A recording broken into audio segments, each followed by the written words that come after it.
Hello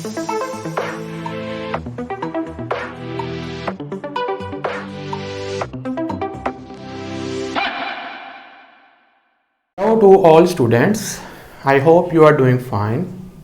This is Professor Masood Fuzail. Today we are going to discuss phylum Caenorhyncha. Phylum Caenorhyncha, the animals which belongs to a group known as Aschelminthes. First of all, we are going to look at the literal meaning of Caenorhyncha. If we look at the meaning of Caeno, it means motion, and rhyncha means snout. Snout is basically a part of mouth which can move in forward and backward direction, which is also known as irreversible. These animals are also known as mud dragon because their shape is like dragon, and they usually live in sand and mud of marine water. So that is why these are called mud dragons. They are very small animals, approximately the size of 1 millimeter, and they usually found in marine water. First of all, we are going to discuss some characteristics of this phylum. First of all, these animals are elongated. As you can see in this diagram, these animals are elongated, worm-like body. Symmetry is bilateral. They have bilateral symmetry. As you know that bilateral symmetry is that symmetry in which animal can be divided into two equal halves in a single plane. They are exclusively found in marine water. Where they found? Where there is a sand or mud present inside the water, just at the bottom. They do not have any cilia, flagella or appendages on their body for locomotion. They are also known as pseudo-coelomate because they have coelom, which is pseudo-coelom. Their body is segmented. As you can see in this diagram, their body has different segments. Approximately 13 to 40 segments are present in each animal. These animals are limbless. They do not contain cilia, flagella or any other locomotory organs. They contain protective layer which is made up of wax and chitin, which is known as cuticle. They also take molting takes place in their adult body in juvenile state until they reach the adult size. Their food is usually algae, which is known as diatoms, and they are dioecious. Their male and female are separate. So now we are going to discuss their internal and external structure of their body. So first of all, we are going to look at the external feature of these animals. So let's look at the diagram. So this is an animal which has been taken from phylum Caenorhyncha.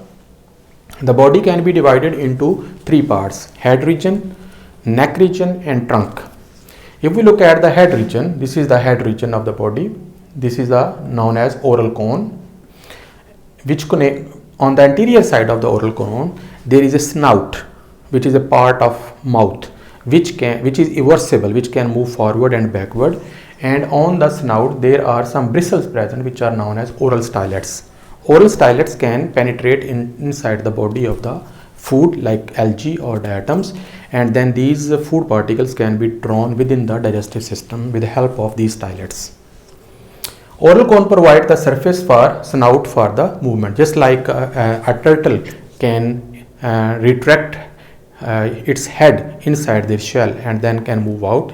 Similarly, our tongue can be moved out and inside our oral cavity.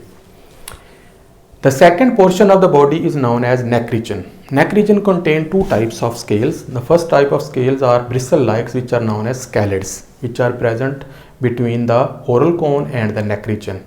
There are usually 7 to 9 rows of these spines, and just on the posterior side of the neck there are some scale-like body plates which are known as plackets. So this is the second portion of the body. The third portion of the body consists of usually 11 to 12 body segments which are known as zonites. As you can see in this diagram, 1, 2, 3, 4 up to 12. These are known as zonites. These zonites contain spines. There are two types of spine present on the zonites. Number one, dorsal spines. Dorsal spines are present on the dorsal side of the body and they are in the form of a single row. And the other spines are lateral spines. As you can see in this diagram, lateral spines are in pair, and each pair of spines is present in each zonite, each segment of the body. There are two spines which are present on the last or posterior segment of the body, which is known as caudal spine. Caudal means tail. These are tail spines, and there is a presence of anus on the posterior side of the body. Mouth is on the anterior side while the anus is on the posterior side. So this is the whole body and external features of these animals. Now let's look at the internal structure and internal features of this animal. So I have made a diagram for you, and I have taken a cross section of this animal right over here. These animals usually have digestive system, nervous system, and excretory system, reproductive system. So we are going to discuss in detail right now. First of all, we are going to discuss digestive system. If we look at the diagram on this section, this is the mouth region, head region of the body, and you can see right over here mouth cone, which contain oral stylets. So this is the snout, which can project outside the oral cone and then move back into the oral cone, just like the head of a turtle or tongue of a human being. When a snout is moved out into the sand or into the mud, the stylets, which can penetrate inside the food particles, and then these food particles are drawn back into the mouth cavity, oral cone. From there, food particles move into buccal cavity, and from buccal cavity, food particles enter into pharynx, and from pharynx into esophagus, and then from esophagus into midgut. Usually the pharynx, stylet, oral stylet, pharynx and esophagus, usually they contain cuticle, but in the midgut there is no cuticle. So the digestive system can be divided into two parts, foregut and midgut. Foregut contain mouth, esophagus, pharynx, while midgut contain stomach and intestine. When food particles are trapped by oral stylets, they are moved into the buccal cavity, and from buccal cavity into the pharynx, from pharynx into the esophagus, and then into the midgut. Right over here you can see the glands. Salivary glands appear, one or two pairs of salivary glands and one or two pairs of the digestive glands or pancreatic glands, which secrete enzyme which help in the process of digestion of the food. The process of digestion and absorption takes place in the midgut region of the digestive system, and after the absorption of the food, the undigested material is expelled from the body through anus. So this is a very simple digestive system of these animals. Now let's look at the nervous system of this animal. If we look at the anterior side of the body where head region is present, there is a group of ganglion, which is in the form of a ring, which is known as brain, and from brain a single ventral nerve arises, which moves backward along the whole length of the body, and then each segment gives rise to a group of ganglion where coordination of the body takes place.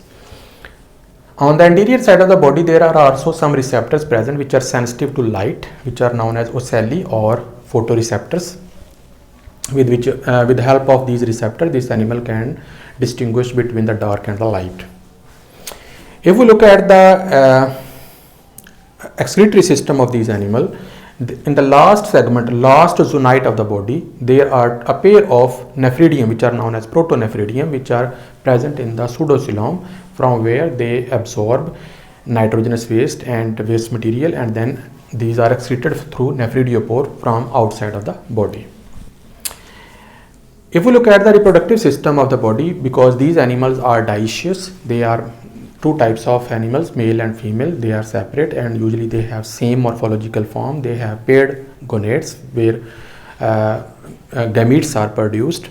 After formation of gametes, usually copulation takes place, and after copulation, egg and zygote formation takes place. After zygote formation, there emerges a larva, which is not exactly similar to the adult form, but doesn't have any segments and zoonites. Later on, molting takes place, and this larva develops into adult after formation of spines and zoonites inside the body. If we look at the muscles of the body, they can locomote with the help of two dorsolateral muscle and two ventrolateral muscle, with the help of which they can penetrate inside the sand or mud. So this is all for today. I hope it makes sense. See you in the next lecture. Until then, bye.